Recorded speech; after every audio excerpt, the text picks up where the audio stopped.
Hello friend, मैं विजय बहादुर। आप सभी का अपने मेधा क्लासेज की यूट्यूब चैनल पर स्वागत है।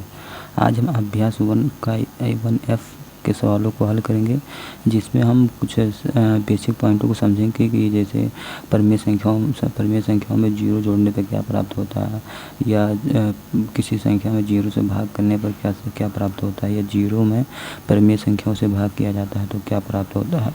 तो इसी सब बेसिक पॉइंट को बताकर उसके बाद हम अपने अभ्यास को हल करेंगे। अब जैसे हमारा पहला पॉइंट है कि जीरो जो है कोई संख्या, मतलब जीरो है, इसमें किसी संख्या से भाग करने पर जो है वह हमेशा जो है जीरो प्राप्त होता है। और किसी भी परिमेय संख्या को, जैसे 1/, यहाँ पर या 1/2 है, इसको जो हम जीरो से गुणा कर रहे हैं, किसी भी परिमेय संख्या को जीरो से गुणा करने पर वह हमेशा जीरो प्राप्त होता है। लेकिन जो है ये भी एक परिमेय संख्या है, ये भी एक परिमेय संख्या है। जैसे आपसे कोई पूछे कि जब हम जीरो में हम किसी संख्या से भाग करते हैं, जैसे जीरो में 1 से भाग किए तो जीरो प्राप्त हुआ, या 1/2 से गुणा किए तो जीरो प्राप्त हुआ, या 2 गुणे जीरो हम करेंगे तो जीरो प्राप्त होगा। यदि आपसे कोई पूछे कि जीरो एक परिमेय संख्या है कि नहीं, तो आप बताएं कि जीरो एक परिमेय संख्या है, क्योंकि जब हम बताए थे पिछली वीडियो में कि जब कोई संख्या हो, उसके नीचे हम कुछ नहीं लिखा होता तो उसके नीचे हम एक लिख सकते हैं। तो क्या ये परिमेय संख्या का नियम फॉलो कर रहा है कि नहीं? परिमेय संख्या का परिभाषा क्या है? जिसको हम P/Q के रूप में लिखते हैं वो परिमेय संख्या, उसी को ही परिमेय संख्या कहते हैं। और Q जो है नॉट इक्वल जीरो होना चाहिए। तो यहाँ पर Q क्या है? Q जीरो से बड़ा है, अर्थात 1 है। तो क्या है? 0/1 जो है एक परिमेय संख्या है। तो इसको हम नोट में लिख रहे हैं कि प्रत्येक पूर्णांक जो होता है, प्रत्येक पूर्णांक एक परिमेय संख्या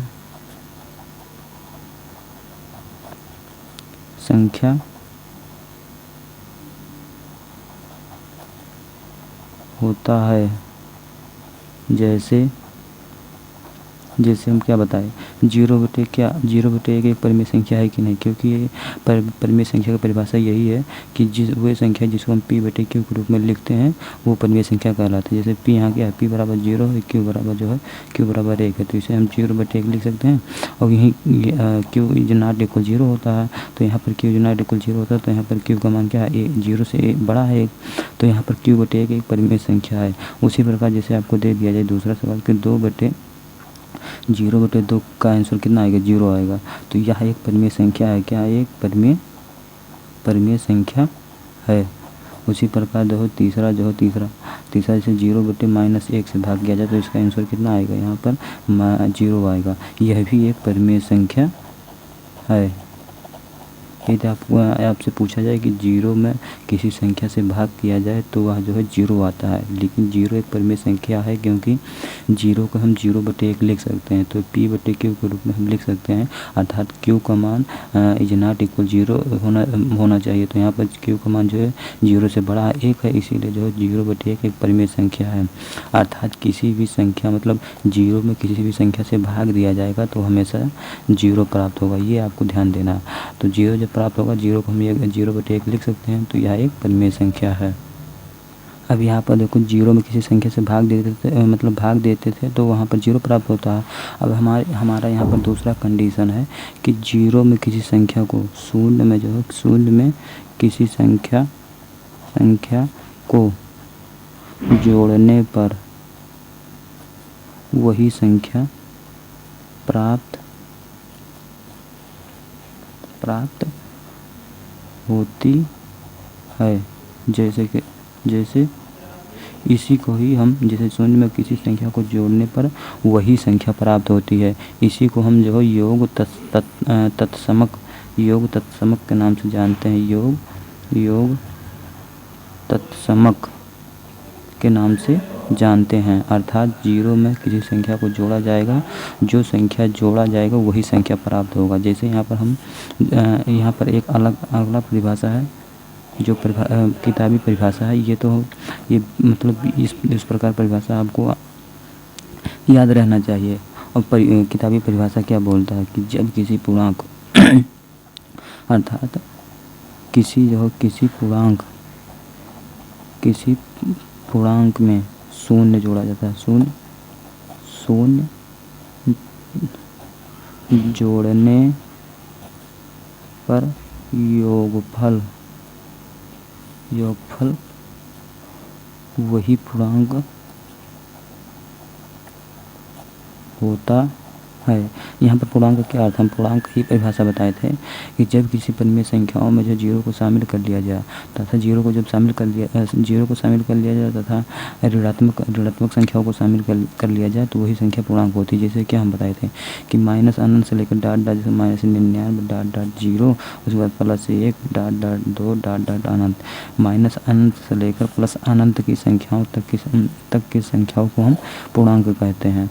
अर्थात यहाँ पर क्या बोला जा रहा है, यही परिभाषा कि शून्य में किसी संख्या को जोड़ने पर वही संख्या प्राप्त होती है। दूसरा क्या है, किसी पूर्णांक में शून्य को जोड़ने पर वही पूर्णांक प्राप्त होता है, अर्थात वही संख्या प्राप्त होती है। पूर्णांक को क्या कहते हैं, परिभाषा यह है कि किसी भी परिमेय संख्या, किसी भी पूर्ण संख्याओं में जब ऋणात्मक संख्याओं को शामिल कर लेते हैं तो उसे पूर्ण संख्या कहते हैं। जैसे माइनस अनंत से लेकर प्लस अनंत की संख्याओं जितनी भी होती हैं वही संख्या जो पूर्णांक कहलाती है। अब इसका जैसे क्या बोला है, जैसे यहाँ पर बोला जाए कि 9 + 0 हम जोड़ रहे हैं, 9 + 0 को जोड़ने पर क्या प्राप्त होगा, तो यहाँ पर 9 प्राप्त होगा, क्योंकि किसी भी पूर्णांक, ये 9 एक पूर्णांक संख्या है, किसी भी पूर्णांक में 0 को जोड़ने पर जो है पूर्णांक प्राप्त होता था, 9 प्राप्त होगा। इसी को हम योग तत्समक के नाम से जानते हैं। अब देखो जैसे यहाँ पर 9 + 0 को जोड़े उसके बाद 9 प्राप्त हुआ, उसी प्रकार जैसे यहाँ पर 9 -9 प्लस हम 0 को जोड़ेंगे तो यहाँ पर -9 प्राप्त होगा। इसी प्रकार जैसे यहाँ पर हम 100 + 0 को जोड़ेंगे तो ये 100 ही प्राप्त होगा। इसी को ही हम योग तत्समक के नाम से जानते हैं। उसी प्रकार जब हम परिमेय संख्याओं में 0 को जोड़ते हैं तो वही परिमेय संख्या ही प्राप्त होती है। जैसे P/Q बराबर हम यहाँ लिखे 3 + 4 में हमें 0 जोड़ना है, तो यह जो है तो इसको एलसीएम लेकर आप नहीं कर सकते कि 1/0 इसका एलसीएम 4 होगा, यहाँ से 4 से गुणा करेंगे, यहाँ पर 4 से गुणा करेंगे, उसके बाद इसको ऐड करेंगे तो वही आंसर आएगा।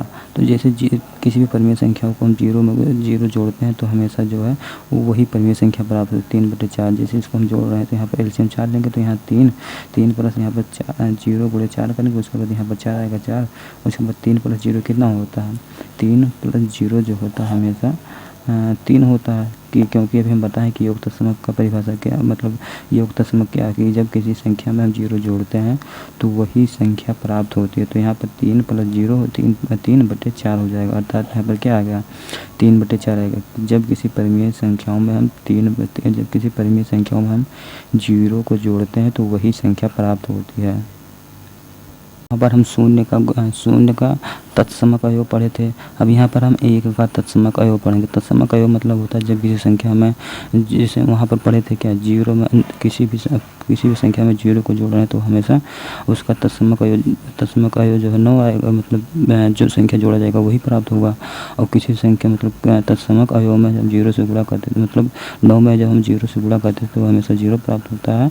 और तीसरा ये पढ़े थे कि 0 में जब किसी संख्या से भाग देते हैं तो हमेशा 0 प्राप्त होता है। उसी प्रकार यहाँ पर जो है हम 1 का तत्समक अवयव पढ़ेंगे। तो 1 का तत्समक अवयव का पहला नियम क्या है कि जब किसी संख्या मतलब जब किसी पूर्णांक मतलब जब हम पूर्णांक का शब्द लें तो माइनस भी हो सकता है, प्लस भी हो सकता है, 0 भी हो सकता है। यह मतलब पूर्णांक का अर्थ ये होता है। तो जब किसी हम संख्या में या पूर्णांक में हम जब 1 से गुणा करते हैं, 1 का गुणा तत्समक मतलब जब किसी संख्या में 1 से गुणा करते हैं तो वही संख्या प्राप्त होती है। 9 × 1 मतलब जब किसी संख्या में हम 1 से गुणा करेंगे तो जो संख्या गुणा किया जाएगा तो वही संख्या प्राप्त होता है। जैसे 9 × 1 करें तो यहाँ पर कितना प्राप्त हुआ, 1 प्राप्त हुआ, मतलब 9 प्राप्त हुआ। उसी प्रकार यहाँ पर देखो -9 × 1 से गुणा किया जाए तो यहाँ पर -9 प्राप्त होगा। अब इसका दूसरा कंडीशन है कि एक का गुणा दशमलव क्या है, जब किसी परिमेय, यहाँ पर हम सिर्फ एक संख्या लेकर कर रहे थे। अब दूसरा कंडीशन है कि जब किसी परिमेय संख्या में 1 से गुणा किया जाए, जैसे यहाँ पर p/q है। अब p का मान हम मान लें यहाँ 3 है और q का मान हम मान लें 4 है। इसमें जब हम 3/4 में जब 1 से गुणा कर रहे हैं, मतलब 3/4 एक परिमेय संख्या है, तो इसको हम जब 1 से करेंगे गुणा, तो ये जो परिमेय संख्या होगा वही परिमेय संख्या प्राप्त होगी। अर्थात कहने का अर्थ यह है कि किसी भी संख्या में जब हम 1 से गुणा करते हैं तो जो संख्या गुणा किया जाता है वही प्राप्त होता है। अब देखो हमारा दूसरा टॉपिक क्या है कि परिमेय संख्याओं का योगात्मक प्रतिलोम क्या होता है। तो मतलब परिमेय संख्याओं का प्रतिलोम मतलब होता है ऋणात्मक। किसी भी संख्या को ऋणात्मक बना दे तो वही प्रतिलोम कहलाता है। जैसे यहाँ पर दिया कि परिमेय संख्या। अब परिमेय संख्या हम क्या बताएं, वही संख्या जो p/q के रूप में लिखी जाती है उसे परिमेय संख्या कहते हैं।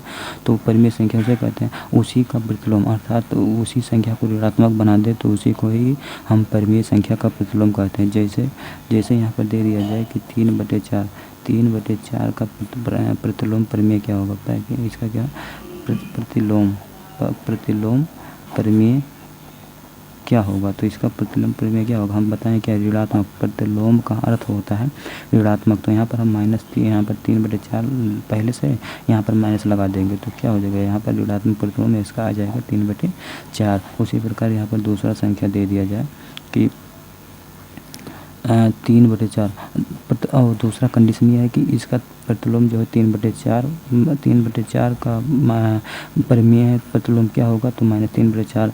जब इन संख्याओं को जोड़ेंगे तो हम क्या, इन संख्याओं को जब जोड़ेंगे तो शून्य प्राप्त होना चाहिए।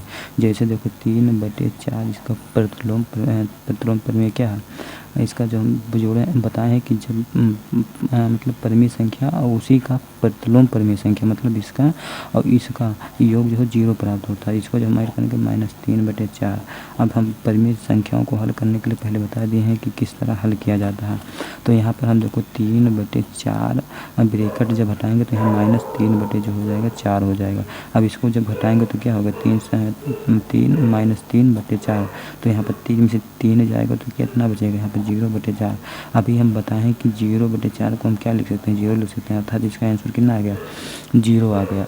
अब दूसरा इसी प्रकार दूसरा है कि जैसे यहाँ पर दे दिया जाए आपको कि 5/4 का परिमेय प्रतिलोम क्या होगा, परिमेय प्रतिलोम। यह परिमेय प्रतिलोम दे या मतलब परिमेय दे या इस तरह भी पूछ सकता है कि -5/4 का जो प्रतिलोम बताइए, प्रतिलोम, क्योंकि -5/4 एक परिमेय संख्या है तो इसको वो दे भी सकता है नहीं भी दे सकता। तो यहाँ पर पूछ ले कि -5/4 का प्रतिलोम क्या होगा, तो आप लिखेंगे -5/4 जो संख्या होगा जो है, जैसे यहाँ पर -5/4 है, इसी में जो हम माइनस से गुणा कर देंगे, माइनस चिन्ह से गुणा कर देंगे, जो संख्या होगी उसी संख्या में हम माइनस से गुणा कर देंगे। तो माइनस से जब गुणा करेंगे तो ये ब्रैकेट हटेगा तो माइनस क्या हो जाएगा, यहाँ पर प्लस हो जाएगा, +5/4 हो जाएगा। अर्थात इसका -5/4 का प्रतिलोम क्या होगा, -5/4 होगा। प्रतिलोम का मतलब होता ही है कि ऋणात्मक उसको बना दे। ऋणात्मक रहेगा तो धनात्मक बना देगा और धनात्मक रहेगा तो ऋणात्मक बना देगी वह संख्या। अब देखो परिमेय संख्या का गुणात्मक प्रतिलोम क्या है। गुणात्मक प्रतिलोम देखो परिमेय संख्या किसे कहते हैं, p/q के रूप में जो लिखा होता है उसे गुणात्मक मतलब परिमेय संख्या कहते हैं। अब यहाँ पर दिया है गुणात्मक प्रतिलोम, तो हम भी जब हम पहले पढ़े हैं उसमें परिमेय संख्याओं का सिर्फ प्रतिलोम पढ़े थे। यहाँ पर बोला है कि गुणात्मक प्रतिलोम उसे कहते हैं जैसे यहाँ पर 5 दिया हो, मतलब 5 दिया हो 5, तो इसका गुणात्मक प्रतिलोम 1/5, अर्थात जो संख्या दिया रहेगा उसका उल्टा कर देंगे। जैसे यहाँ पर 5 है तो इसका उल्टा 1/5 हो जाएगा। अब जैसे यहाँ पर पूछ ले 1/5 का प्रतिलोम क्या होगा, तो 1/5 का जब प्रतिलोम होगा इसको जब उल्टा करेंगे तो यहाँ पर 5 प्राप्त होगा। अब देखो उल्टा कैसे करेंगे, आप जब भिन्न को हल किए होंगे, जैसे यहाँ पर कोई संख्या दे दिया जाए, जैसे 1/5 है, अब इसका उल्टा करने के लिए आप क्या करेंगे, जैसे उल्टा करने के लिए क्या करेंगे, तो उल्टा करने के लिए जब कोई संख्या लिखा होता है तो उसके नीचे हम 1 लिख सकते हैं कि नहीं, 1 लिख सकते हैं। अब 1 के नीचे हम 1 लिख सकते हैं, बटे यहाँ पर बटे है। अब देखो यहाँ पर 5 है और 5 के नीचे हम 1 लिख सकते हैं कि नहीं, तो यहाँ पर 1 लिख सकते हैं। अब देखो जो सबसे नीचे होता है वो सबसे ऊपर चला जाता है, जो सबसे नीचे होता है वो सबसे ऊपर चला जाता है। जब बीच वाली संख्या जो होती है बीच में इससे गुणा हो जाएगा, तो इसका आंसर कितना आएगा, 1/5 आएगा। 1/5 इस तरह जो है मतलब संख्याओं को, जैसे भिन्न की संख्याओं को हल किया जाता है, लेकिन इस तरह जो है ये गुणात्मक प्रतिलोम हल नहीं होगा। तो आपको क्या करना होगा, जैसे यहाँ पर -5 दिया है तो इसका उल्टा जो है 1/5 कर देंगे, और यहाँ पर 1/5 दिया है तो इसका उल्टा 5 कर देंगे, क्योंकि जब इसको पलटेंगे क्या होगा, 5 बचेगा, और 5/1 बराबर हम 5 लिखते हैं तो ये 5 होता है। अब देखो दूसरा सवाल इसी प्रकार है कि इसी में जो है जैसे यहाँ पर दे दिया जाए, इसी सवाल को हम एक और स्टेप बता दे रहे हैं कि जैसे यहाँ पर 5 का गुणात्मक प्रतिलोम आपको पूछा, गुणात्मक प्रतिलोम, तो आप 5 का गुणात्मक प्रतिलोम क्या करेंगे, 5 का गुणात्मक प्रतिलोम 1/5। अब 1/5, अब गुणात्मक प्रतिलोम को चेक करने के लिए आप क्या करेंगे, ये संख्या गुणे ये संख्या कर देंगे, ये संख्या गुणे ये संख्या कर देंगे। अभी 5 गुणे जो है 1/5 बराबर कितना है, 5 से 5 कट जाएगा, तो इसका आंसर 1 आएगा। तो गुणात्मक प्रतिलोम का जो संख्या, उसके बाद उस संख्या का जब गुणात्मक प्रतिलोम आप निकालेंगे, उसका जब गुणा आप करेंगे तो 1 प्राप्त होना चाहिए। 1 प्राप्त हो गया तो जो है वह गुणात्मक प्रतिलोम सही है। जैसे 5 का गुणात्मक प्रतिलोम 1/5 है। अब देखो 5 गुणे 1/5 कर दिया, इसका मान 1 आ गया, तो अर्थात यहाँ इसका प्रतिलोम सही है। 5 का गुणात्मक प्रतिलोम जो है 1/5। इसी को जब हम आप आगे पढ़ेंगे तो आप इसे व्युत्क्रम के नाम से जानते हैं, व्युत्क्रम के नाम से जानते हैं। जैसे यहाँ पर आपको दे दिया जाए 5 का जो है 5 का व्युत्क्रम बताइए, व्युत्क्रम प्रतिलोम बताइए, प्रतिलोम बताइए। तो 5 का व्युत्क्रम प्रतिलोम जो होता है 1/5 होता है। या गुणात्मक प्रतिलोम दे दे या व्युत्क्रम प्रतिलोम दे दे, वो जो है सेम ही होता है। तो 5 का व्युत्क्रम प्रतिलोम क्या होता है, 1/5। या आपको सिर्फ दे दिया कि 5 का गुणात्मक प्रतिलोम क्या होगा, तो आप बताएंगे 1/5। अब 1/5 ये बता दिया, अब इसका आपस में गुणा कर लेंगे, एक आंसर जो आ रहा तो ये जो है इसका गुणात्मक प्रतिलोम जो आएगा ये सही होगा। अब देखो यहाँ पर हमारा अभ्यास कितना आ गया, 1 का ये पहला प्रश्न क्या है। इसमें पहला प्रश्न है कि निम्नलिखित कथनों को सम्मुख तथ्य या असत्य सही चुनिए। तो इसमें पहला सवाल दिया कि बड़े ब्रैकेट में उसके बाद -6 बटे जो है 7, और उसके बाद प्लस जो है ब्रैकेट बंद 6/7। ये दिया है कि एक परिमेय संख्या नहीं है, परिमेय संख्या नहीं है। तो इसको जब हल करेंगे, ये परिमेय संख्या नहीं रहेगा तो ये सत्य रहेगा, ये परिमेय संख्या है तो ये जो है कथन असत्य होगा। इसको जब ब्रैकेट हटाएंगे तो यहाँ पर 6/7 होगा, और प्लस जो है 6/7 होगा।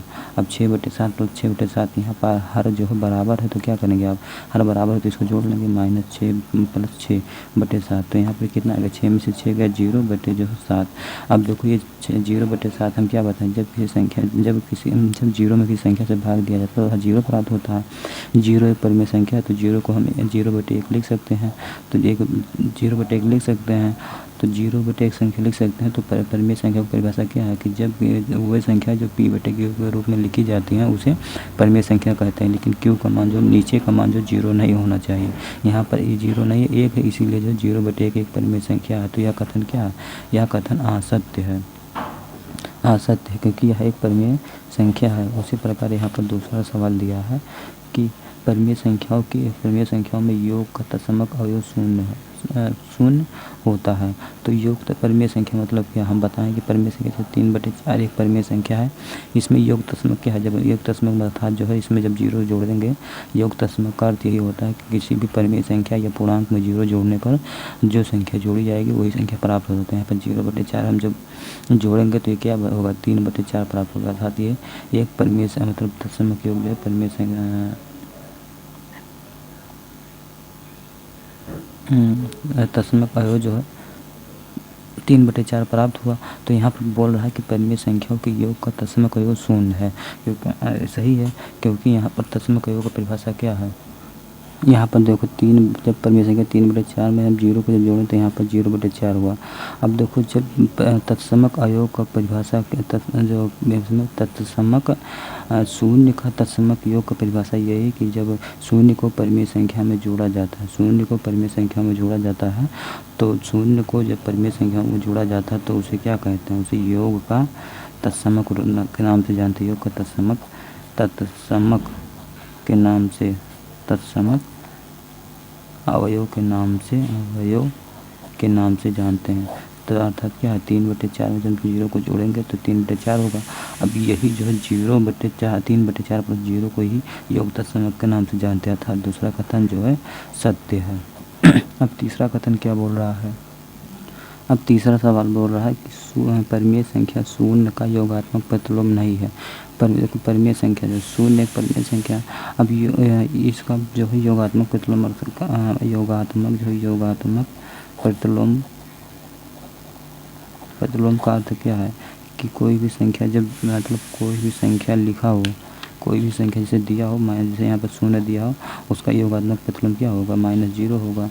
तो यही बोल रहा है कि परिमेय संख्या 0 मतलब परिमेय संख्या 0 का योगात्मक प्रतिलोम नहीं होगा। तो इसका योगात्मक प्रतिलोम होगा क्योंकि 0 का योगात्मक प्रतिलोम -0 होगा, अर्थात जो यह कथन जो है वह असत्य है। इसी प्रकार जो इसमें दिया है चौथा दिया है कि ऋणात्मक परिमेय किसी ऋणात्मक परिमेय संख्याओं का योगफल प्रतिलोम का धनात्मक प्रतिलोम संख्या होती है। तो सही बात है, यह कथन जो सत्य होगा। और इसी प्रकार बचया दिया है कि परिमेय संख्याओं में घटाने का तत्समक अयोग 0 होता है। यह गलत है क्योंकि परिमेय संख्या को घटाने का तत्समक अयोग क्या है, तत्समक जो जब मतलब उसमें योगात्मक तत्समक योग बोलता है या गुणात्मक तत्समक योग बोलता है, तब जो है योगात्मक तत्समक योग बोलता है तो वह 0 होता है। यहाँ पर घटाने का तत्समक योग 0 बोल रहा है, तो इसीलिए जो है कथन गलत है क्योंकि यहाँ पर जब बोलता है कि जोड़ने का तत्समक योग जो है 0 होता है, तो यह कथन सत्य होता है। तो अर्थात जो है पचया कथन जो है असत्य है। अब छठा बोला कि परिमेय संख्याओं में गुणा का तत्समक योग 1 होता है। तो सही है कि जैसे परिमेय संख्या को गुणा का तत्समक योग, जैसे यहाँ पर 1 है, इसका जो गुणा का तत्समक योग जो क्या हो, गुणा का तत्समक योग होता है 1/1 होता है। 1 का जब उल्टा क्या करेंगे 1/1, इसका जब आपस में गुणा करेंगे तो 1 प्राप्त होगा। तो यह कथन जो है छठा जो है सत्य है। अब उसी प्रकार दिया है सातवां दिया है कि एक ऋणात्मक परिमेय संख्याओं का गुणात्मक प्रतिलोम एक ऋणात्मक परिमेय संख्या होती है। सही है, ऋणात्मक परिमेय संख्या का गुणात्मक प्रतिलोम, जैसे यहाँ पर दिया हो ऋणात्मक परिमेय जैसे यहाँ पर 4/3 दिया हो, इसका जब गुणात्मक प्रतिलोम क्या होता है, गुणात्मक प्रतिलोम यही बताया है कि गुणात्मक प्रतिलोम यही होता है जब 3/4 दिया उसी को पलट देने पर, तो यहाँ पर 3/4 हो जाएगा, तो यहाँ पर -3/4 होगा। तो बोल रहा है कि गुणात्मक प्रतिलोम एक ऋणात्मक परिमेय संख्या होती है, तो यहाँ जो है ऋणात्मक प्रतिलोम परिमेय संख्या है। तो यह कथन जो सत्य है। उसी प्रकार यहाँ पर छठा दिया है कि यदि परिमेय संख्या यक्ष का योगात्मक प्रतिलोम यक्ष है तो यक्ष बराबर 0 होगा। तो यदि परिमेय संख्या यक्ष मतलब मान लिया यक्ष जो परिमेय संख्या है, इसका योगात्मक प्रतिलोम क्या है, योगात्मक प्रतिलोम में हम 0 जोड़ने पर क्या प्राप्त होता है। इसमें जब योगात्मक प्रतिलोम यही कहता है कि किसी भी परिमेय संख्या को 0 जोड़ने पर यक्ष प्राप्त होता है। तो बोल रहा है कि यदि परिमेय संख्या यक्ष का योगात्मक प्रतिलोम यक्ष है तो यक्ष बराबर 0 होगा। ये बोल रहा है कि योगात्मक प्रतिलोम जो इसका योगात्मक प्रतिलोम यक्ष का योगात्मक प्रतिलोम यक्ष है, तो इसका प्रतिलोम जब यक्ष है तो यक्ष इधर जब जाएगा यक्ष माइनस एक्स बराबर 0 हो जाएगा। तो यह कथन भी है सत्य है। अब देखो यहाँ पर हमारा दूसरा सवाल है, जिसको ये तो पहला सवाल में कुल 8 सवाल थे जिसको हम सत्य और असत्य हमें समझना था। यदि हमारे द्वारा जो है हम जो ये बेसिक में जो बताएं इस चीज़ को आप समझ लिए होंगे, तो आपको जो सत्य और असत्य वाला परिभाषा मतलब दिया कथन वो अब अच्छी तरह से जो है कर सकते हैं। अब दूसरा हमारा सवाल क्या है, बोल रहा है कि निम्नलिखित को अपने अभ्यास पुस्तिका पर उतार कर जो रिक्त स्थान की पूर्ति कीजिए। तो यहाँ पर जो पहला सवाल दिया रिक्त स्थान की पूर्ति, यहाँ पर दूसरा सवाल है रिक्त स्थान की पूर्ति जब करना है। देखो -5/12 दिया है, -5/12, उसके बाद प्लस यहाँ डॉट दिया गया बराबर -5/12। अब इसके रिक्त स्थानों की पूर्ति करने के लिए हम क्या बोले थे कि जब किसी परिमेय संख्या को जोड़ा जाता है तो जैसे दिया हो कथन यहाँ पर a + b दिया हो, a + b बराबर c दिया हो, और हमें यहाँ पर a b का मान ज्ञात करना हो, तो यहाँ पर b बराबर हो जाएगा c - a, अर्थात यहाँ पर जो प्लस रहेगा इधर जाएगा माइनस हो जाएगा, यहाँ इधर माइनस होगा तो इधर जाएगा प्लस होगा। जैसे यहाँ पर -a और + b बराबर c दिया हो, तो यहाँ पर b बराबर हो जाएगा c + a हो जाएगा। तो इसी प्रकार ये वाली संख्या है, क्या करेंगे सबसे पहले आप ब्रैकेट हटाएंगे तो यहाँ पर 5/12 होगा, प्लस यहाँ पर हम जो डॉट दिया है यहाँ पर हम x लिखेंगे बराबर जो है -5 बटे जो है 12 करेंगे। अब देखो x का मान हमें ज्ञात करने के लिए क्या करेंगे, इस वाले 5 को हम इधर भेज देंगे। तो यहाँ पर x बराबर जो है यहाँ पर -5 बटे 12 हो जाएगा। इधर जब जाएगा तो माइनस है, इधर प्लस हो जाएगा, +5 बटे जो है 12 हो जाएगा। अब देखो इसका हर बराबर है तो इस परिमेय संख्याओं को हम आसानी से जोड़ सकते हैं। तो यहाँ पर क्या करेंगे, बड़ा रेखा पारेंगे, उसके बाद हर वाला संख्या एक ही लिखेंगे। तो 12 लिखेंगे, यहाँ पर -5 प्लस जो है 5 लिखेंगे। अब इसको घटाएंगे, 5 में से -5 गया तो कितना 0 बटे 12 हो गया। अब देखो 0 में भी हम बताएं कि 0 में किसी संख्या से भाग दिया जाता है तो हमेशा 0 प्राप्त होता है, और 0 एक परिमेय संख्या है। अब देखो हमारा पहला सवाल लगा दिए, दूसरा आप अभ्यास पुस्तिका से लगाएंगे। अभ्यास पुस्तिका का नाम देखो, जब आप कक्षा 8 जूनियर का गणित मंथन 2022-23 ये वाली बुक आप लेंगे तो उसमें ये सवाल आपको मिल जाएंगे। जैसे यहाँ पर पहला हम आपको हल करा दिया, दूसरा उसी प्रकार है जो आपको हल करना है। अब यहाँ पर देखो तीसरा सवाल जो है हम आपको हल करेंगे। अब तीसरा सवाल क्या बोल रहा है कि देखो 1 बटे -2 बटे जो -2 बटे के पावर -1 है। अब इसका मान ज्ञात करना है। अब देखो यहाँ पर घात है, मतलब जब किसी संख्या के ऊपर कोई संख्या लिखा होता है तो वह उसे घात कहते हैं। जैसे यहाँ पर ए के पावर जो है 2 दिया है तो इसका घात क्या होगा, इसका घात जो है 2 होगा, इसका घात जो है 2 होगा, अर्थात ए का स्क्वायर जो ए के पावर, इसको इंग्लिश में जो है पावर कहते हैं, POWER पावर कहते हैं। तो आप बोलेंगे ए के पावर 2 है, इसको क्या कहते हैं, घात के नाम से जानते हैं। जैसे ए के पावर जो है ए के पावर 3 दिया तो इसको क्या कहेंगे, इसका घात जो है 3 होगा। ये जो ये पावर और क्यूब और जो है फोर्थ, ये सब हम जब दूसरा चैप्टर वर्गमूल सीखेंगे तो उसमें हम अच्छी तरह से समझेंगे। आप यहाँ पर सवाल आ गया तो आप समझ लीजिए कि जैसे ए का पावर 2 दिया है तो यहाँ पर जो है इसे घात कहते हैं। तो ए का पावर 2 अर्थात इसका अर्थ क्या है, इसका अर्थ है कि ए जो है 2 बार लिखा है, ए कितना 2 बार लिखा है। तो ए जब ए गुणे ए मतलब जब समान आधार होता है इसे घात कहते हैं, इसे आधार कहते हैं। जो नीचे होता है इसे आधार के नाम से जानते हैं। तो यहाँ पर जो है ए गुणे ए, इसका अर्थ है ए गुणे ए। जब ए गुणे ए मतलब समान आधार है तो इसको जब आपस में गुणा करेंगे तो यहाँ पर ए स्क्वायर हो जाएगा। यही कहना कि इसका अर्थ है। अब देखो यहाँ पर जैसे दूसरा सवाल है कि ए का पावर 3 दिया, इसका पावर क्या है, पावर मतलब घात, ए की घात 3 दिया तो इसका अर्थ है कि ए गुणे ए दिया, अर्थात ए 3 बार दिया तो इसका जब आपस में गुणा करेंगे तो ए का पावर 3 होगा। ये तो होगा ये संख्या। अब इसी संख्या को जैसे इसी संख्या को ए के पावर -2 दिया हो, -2 दिया तो आप क्या करेंगे, -2 दिया तो इसका अर्थ होता है कि ए बटे जो है ए बटे ए का पावर 2 हो जाएगा। अर्थात जब माइनस को हटाने के लिए आप क्या करेंगे, 1 बटे ए का पावर 2 हो जाएगा। उस अभी आप पिछले सवाल में क्या पढ़े, गुणात्मक प्रतिलोम क्या पढ़े, गुणात्मक प्रतिलोम गुणात्मक प्रतिलोम में ही पढ़े कि 5 जैसे 5 दिया तो इसका जो है 5 दिया तो इसका गुणात्मक प्रतिलोम 1/5 हो जाएगा। इसी का दूसरा रूप जैसे गुणात्मक प्रतिलोम जो गुणात्मक प्रतिलोम का दूसरा नाम जो है व्युत्क्रम प्रतिलोम के नाम से जानते हैं। व्युत्क्रम प्रतिलोम के नाम से जानते हैं, प्रतिलोम के नाम से जानते हैं। तो जैसे यहाँ पर दिया होगा ए के पावर -2 दिया तो इसका अर्थ होता है कि ए बटे ए के पावर 2, अर्थात जब माइनस का चिन्ह हटाएंगे तो ए बटे ए स्क्वायर हो जाएगा। इसी का अर्थ जो है गुणात्मक प्रतिलोम का अर्थ होता है। आप जो मतलब और बेसिक मतलब हाई लेवल में मैथ पढ़ेंगे तो गुणात्मक प्रतिलोम का अर्थ होता है कि माइनस किसी संख्या का पावर -a बटे किसी संख्या के पावर जो है -1 है तो इसका अर्थ होता है ए बटे ए। यही कहने का इसका अर्थ है गुणात्मक प्रतिलोम। किसी भी संख्या का जब हम गुणात्मक प्रतिलोम निकालते हैं, व्युत्क्रम प्रतिलोम निकालते हैं तो जो संख्या दिया होता है उसी को हम पलट देते हैं। तो यहाँ पर माइनस दिया तो माइनस हटाने के लिए आप क्या करेंगे, ए बटे जो ए के पावर ए करेंगे। इसी प्रकार जो है ये सवाल है। तो यहाँ पर हमें आशा होगा कि ये कंसेप्ट आप समझ लेंगे। सिंपल भाषा में है, जैसे यहाँ सिंपल भाषा में बता दे रहे हैं कि ए का पावर -2 दिया तो इसका -2 हटाने के लिए आप क्या करेंगे, ए बटे ए स्क्वायर कर देंगे, ए बटे ए स्क्वायर कर देंगे। अब हमारे यहाँ दूसरा सवाल क्या है, 1 बटे -2 इसके पावर दिया -1 दिया।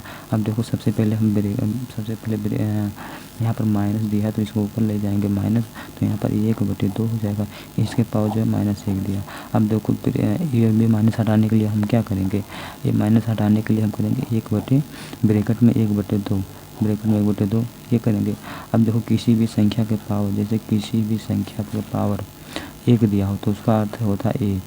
तो जब किसी संख्या को ऊपर 1 दिया हो तो उसका पावर ए नहीं लिखा जाता। उसी प्रकार देखो जब यहाँ पर माइनस चिन्ह हटाएंगे तो 1/2 -1/2 हो जाएगा। अब देखो इसका जब ब्रैकेट हटाएंगे तो -1/2 हो जाएगा। अभी हम पिछला ही जब क्वेश्चन हल कर रहे थे वहाँ पर हम बताए हैं कि जब भिन्न के नीचे भिन्न होता है तो उसको कैसे हल करते हैं। जैसे यहाँ पर a/b दिया हो उसके बाद c/d दिया हो, a/b दिया हो उसके बाद c/a दिया हो, तो इसको हल करने के लिए क्या करेंगे। तो इसको हल करने के लिए आसान मेथड है, जो सबसे नीचे होता है वो सबसे ऊपर चला जाता है, मतलब गुणा हो जाता है। और बीच वाली संख्या 20 से गुणा हो जाता है। तो अब क्या होगा, ये सबसे नीचे सबसे ऊपर जाएगा तो आपका a हो जाएगा। उसके बाद यहाँ पर b/c हो जाएगा। अब देखो यहाँ a और a समान होता है, यहाँ पर a² हो जाएगा बटे bc हो जाएगा। अब देखो इसी प्रकार दूसरा कंडीशन है कि जैसे यहाँ पर a दिया हो उसके बाद कुछ ना दिया हो, उसके बाद यहाँ पर दिया हो b/c दिया हो। अब देखो इसके नीचे नहीं लिखेंगे क्योंकि यहाँ पर a अकेला है, तो इसके नीचे हम a लिखेंगे। क्योंकि यहाँ पर b/c दिया है तो इसके नीचे a तो लिख सकते हैं, लेकिन इसे लिखने के लिए कोई फ़ायदा नहीं है क्योंकि यहाँ हमारा a अकेला है। यदि a/2 कुछ दिया होता तो a/b जो है b दिया हो बटे जो c दिया हो सिर्फ, तब इसके नीचे हम a लिखेंगे। जैसे यहाँ पर a सिर्फ दिया हो तो a/b/c दिया हो तो a के नीचे हम a लिखेंगे। अब देखो इसका जो हम आपस में जब गुणा करेंगे तो a का a में गुणा करेंगे वो सबसे ऊपर, और ये जो b है जो इसका बीच में हम करेंगे, तो यहाँ पर क्या हो जाएगा a/c हो जाएगा बटे जो a/b हो जाएगा। तो यहाँ पर कितना ac/ab हो जाएगा। अब देखो यहाँ a समान है, यहाँ a समान है, तो इसको a से हम a काट सकते हैं, तो यहाँ पर आंसर कितना आएगा c/b आएगा। अब उसी प्रकार जो है हम तीसरा सवाल, यहाँ पर ये वाला सवाल था जब क्या दिया हो a/b दिया हो, अकेला c दिया हो, सिर्फ अकेला c दिया हो, तो अकेला जब c दिया होगा तो इसके नीचे हम a लिख सकते हैं। तो देखो क्या बताएं, सबसे नीचे वाला सबसे ऊपर गुणा होता है, सबसे बीच वाला बीच में गुणा होता है। a/1 हो जाएगा बटे b/c हो जाएगा। तो इसका आंसर कितना आएगा, a/bc आएगा। उसी प्रकार हमारे यहाँ सवाल यहाँ पर क्या था, a/-1/2 हो जाएगा। अब इस माइनस को हम ऊपर ले जा सकते हैं, यहाँ पर -1/2। अब देखो यहाँ पर 1 जो है अकेला है, तो 1 अकेला है तो इसके नीचे हम 1 लिख सकते हैं कि नहीं। 1 अकेला है तो उसके नीचे हम जो संख्या अकेला होता है उसके नीचे हम 1 लिख सकते हैं, तो 1 लिख सकते हैं। तो जब भिन्न के नीचे भिन्न दिया हो तो उसको हल करने के लिए जो सबसे नीचे होता है सबसे ऊपर चला जाता है तथा बीच वाला बीच में गुणा हो जाता है। तो यहाँ पर क्या होगा, -1 गुणे जो 2 हो जाएगा, यहाँ पर 1 पहले से तो 1 गुणे जो है यहाँ पर 1 है तो यहाँ पर 1 होगा। अब देखो -1 गुणे जो है 2 होता है, -1 गुणे 2 बराबर 2 -2 होगा बटे 1। अब किसी भी संख्या के नीचे 1 लिखा होता है उसका कोई मतलब नहीं होता, तो यहाँ पर -2 होगा, अर्थात इसका आंसर जो है -2 आएगा। उसी प्रकार जो है यहाँ पर चौथा सवाल क्या बोल रहा है कि -2/3 इंटू जो है 3/4 दिया हो, इसके पावर -1 दिया हो। किसी भी संख्या के पावर -1 लिखा होता है तो इसका अर्थ होता है कि 1/a हो जाएगा, 1/a के पावर जो है। तो किसी भी संख्या के a के पावर 1 जब लिखा होता है तो उसका अर्थ होता है a, अर्थात इसका आंसर कितना आएगा, a/a।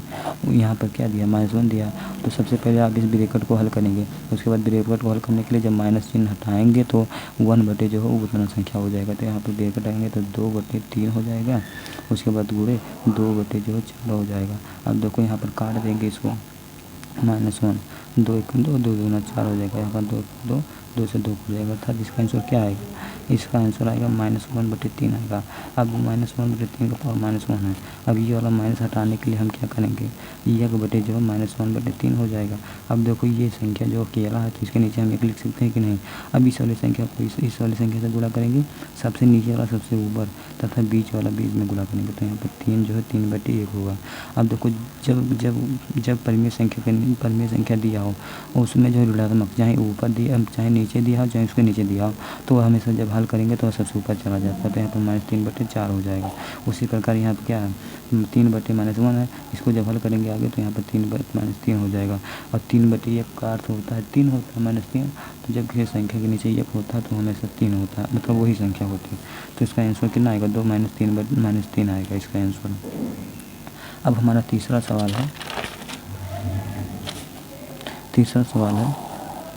निम्नलिखित प्रश्नों को हल कीजिए, मतलब प्रत्येक स्थिति में x का मान ज्ञात कीजिए।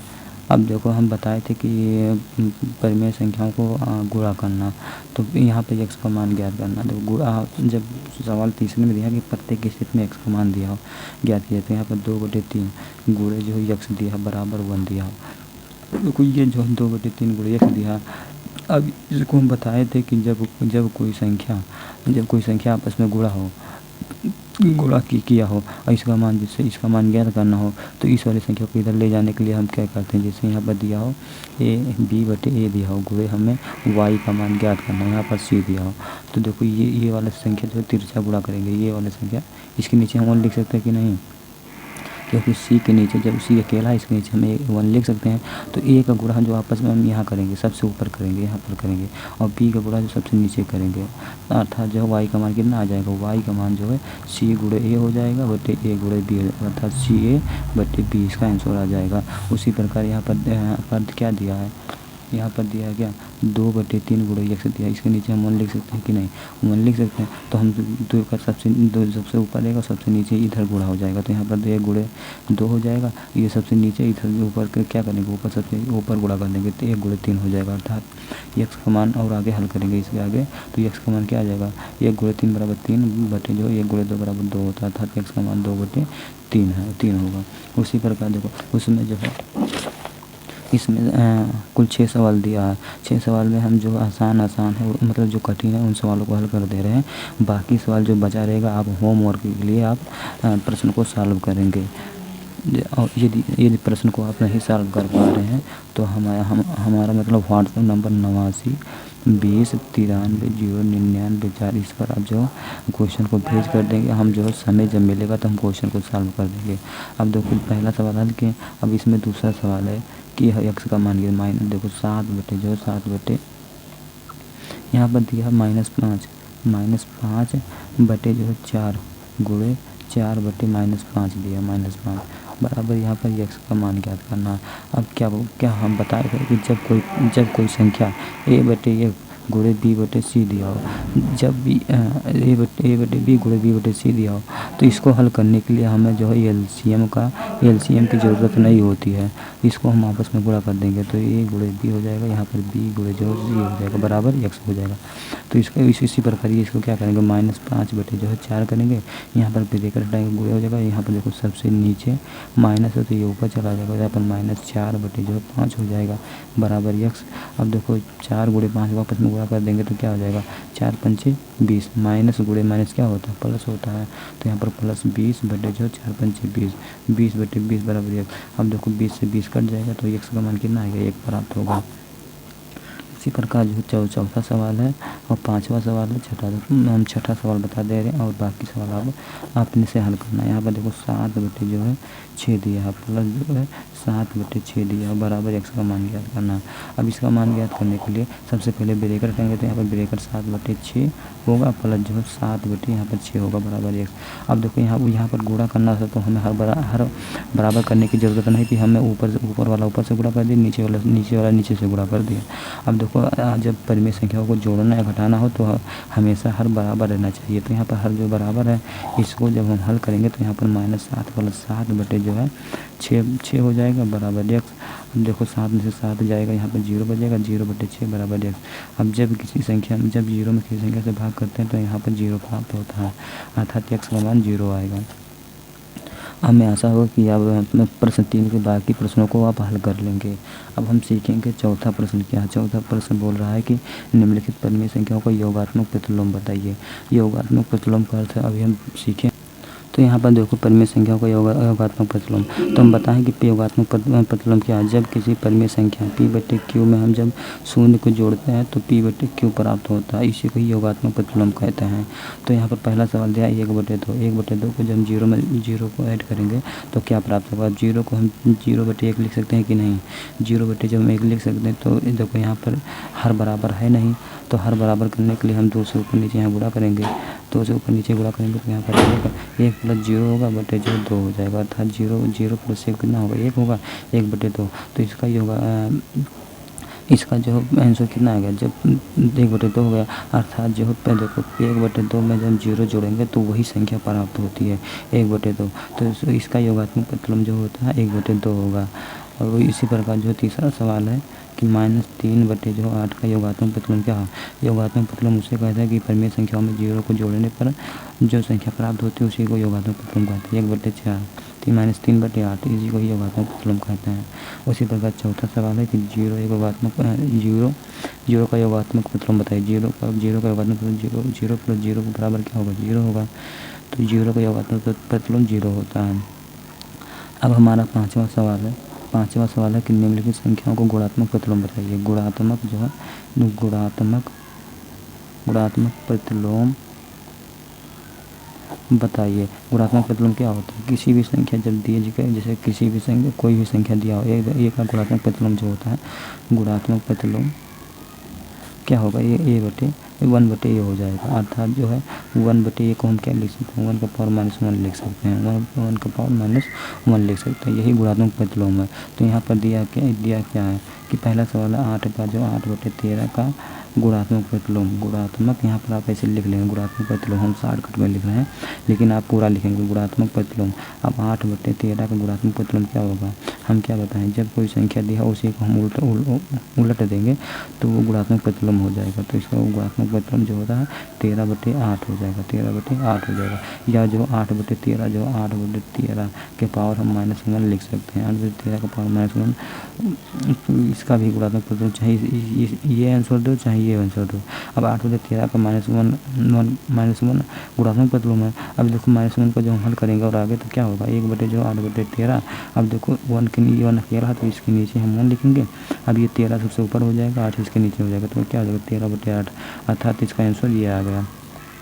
अर्थात जब कोई संख्या जो 8/13 का गुणात्मक प्रतिलोम पूछे तो आप चाहे संख्या डायरेक्ट पलट दें, 13/8 दे दें या 8/13 का पावर -1 लिख सकते हैं। उसी प्रकार जो है हमारा दूसरा सवाल है कि 3/8 का गुणात्मक प्रतिलोम। 3/8 का जो है दूसरा सवाल ये है, 3/8 का गुणात्मक प्रतिलोम क्या होगा। गुणात्मक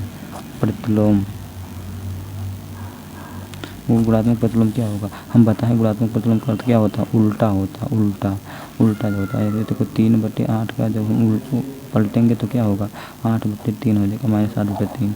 या जो हम या इसको इस तरह लिख सकते हैं, 3/8 -3/8 के पावर -1 लिख सकते हैं। हम क्या बताएं, जब ए का गुणात्मक प्रतिलोम A/A होता है, अब ये A/A को हम क्या लिख सकते हैं, A के पावर -1 लिख सकते हैं, A के पावर -1 लिख सकते हैं। अब इसमें बाकी बचा सवाल जो है दूसरा सवाल, तीसरा सवाल, उसके बाद तीसरा, उसके बाद चौथा, उसके बाद 17, उसके बाद छठा और पाँचवा, उसके बाद छठा। इतने सवाल दिए हैं।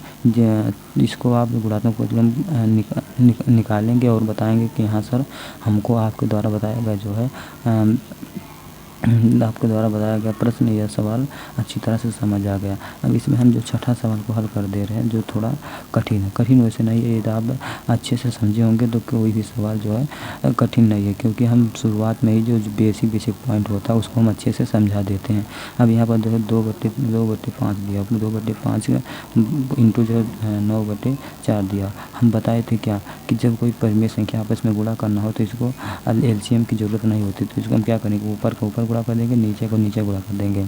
तो इसको गुणा करने से पहले आप देख लें कि कौन कौन संख्या यहाँ कट रहा है। यदि कट रहा है तो उसको काट दें, क्योंकि जब काट देंगे तो परिमेय संख्या आसानी होगी हल करने के लिए। तो यहाँ पर 2 1 2 2 2 4 ये कट गया। अब देखो ये गुणे 9 कितना होता है, 9/, अब देखो 2 गुणे 5 कितना 10, अर्थात 9/10। अब इसका गुणात्मक प्रतिलोम क्या होगा, गुणात्मक प्रतिलोम या व्युत्क्रम प्रतिलोम। तो गुणात्मक प्रतिलोम क्या बताए थे, गुणात्मक प्रतिलोम वही होता है जो संख्या दी है उसको पलट दे। तो जो नीचे रहेगा वो ऊपर चला जाएगा, जो ऊपर रहेगा वो नीचे चला जाएगा। तो इसका गुणात्मक प्रतिलोम 10/9 हो जाएगा। या इसका दूसरा जो है दूसरा इसका क्या हो सकता है, 9/10 के पावर -1 आप लिख सकते हैं। माइनस जैसे -9/10 के पावर -1 है। अब जब माइनस हटाएंगे तो ये क्या प्राप्त होगा, 10/9 प्राप्त हो जाएगा।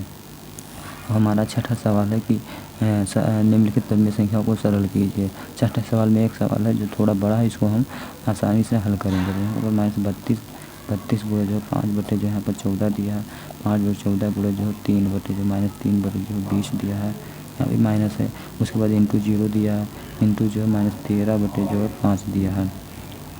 अब देखो यहाँ पर ध्यान देना है, यहाँ पर हम बता दें कि जब कोई संख्या जैसे यहाँ पर कोई भी संख्या दिया हो, जैसे 1,00,000, 1,10,000 गुणे 2,00,000 गुणे जो है 4,00,000 गुणे 10,00,000 गुणे 1,00,000 गुणे जो 0 कर दिया जाए, तो वहाँ पूरी संख्या 0 प्राप्त हो जाएगी। वह संख्या जो कितना प्राप्त होगा, 0 प्राप्त होगा।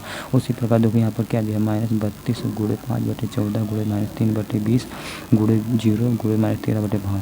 ये आपको ध्यान, जब प्रश्न आप हल करेंगे तो आपको ध्यान देना कि कहीं ये तो नहीं, कहीं प्रश्न में 0 तो नहीं है। ये 0 रहेगा तो आपको सॉल्व करने की ज़रूरत नहीं है। तो आप वहाँ सीधा बता देंगे कि जब कोई परिमेय संख्या में या पूर्णांक संख्या में या प्राकृतिक संख्या में हम 0 से गुणा करते हैं, शून्य से, मतलब किसी भी संख्या में 0 से गुणा करते हैं तो हमेशा 0 प्राप्त होता है। हमें आशा होगा कि आप अभ्यास 1F को अच्छी तरह से समझे होंगे। मिलेंगे नेक्स्ट वीडियो में, जिसमें हम जो है परिमेय संख्याओं को भाग पर आधारित प्रश्न को हल करेंगे। जय हिंद, जय भारत। यदि वीडियो पसंद आया तो हमारे चैनल को लाइक एवं सब्सक्राइब करें। हमारा कुछ वीडियो जो आवाज़ की वजह से जो वीडियो क्लियर नहीं आ रही है, हम जब अभी यूट्यूब पर पहली बार हम जो है गणित मंथन सीरीज पढ़ाने का प्रयास किए हैं जो गरीब बच्चों के लिए। इसीलिए जो है जब हमें कुछ दिन हो जाएगा, 10 या 50 वीडियो बनाते हुए हो जाएगा, तो हमारी आवाज़ या कॉन्फिडेंस अच्छी तरह हो जाएगा। उसके बाद हमारे पास जब यदि पैसा हो जाएगा तो हम अच्छे प्रकार से जो है बोया माइक लेकर हम अपनी आवाज़ को जो क्लियर करके वीडियो बनाएंगे। ये चैनल जो ये हमारा ये पढ़ाया गया कंटेंट यदि अच्छा लगा तो चैनल को लाइक एवं सब्सक्राइब ज़रूर करेगा।